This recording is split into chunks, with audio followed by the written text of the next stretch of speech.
Come along with us as we show you the basics of installing a Precut protective headlight film kit on this UTV.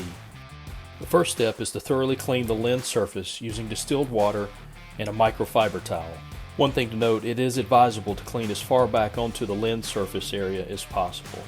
Once the lens has been thoroughly cleaned, use the supplied bottle to lightly mist the lens surface.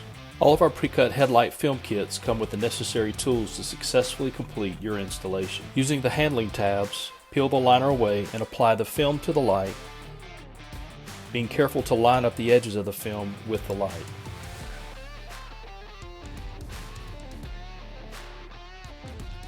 With your squeegee, use it to help apply the film to the lens surface and also to work out any moisture.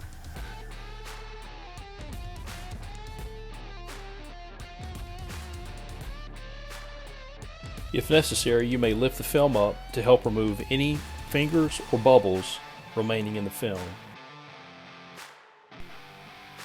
With your supplied trim tool, trim off any of the handling tabs that are visible. Failure to do so may lead to the film lifting. Handling tabs that aren't visible may be tucked behind the light. Finally, use a microfiber towel to wipe away any remaining debris or fingerprints. We recommend allowing at least 72 hours for the film to fully cure.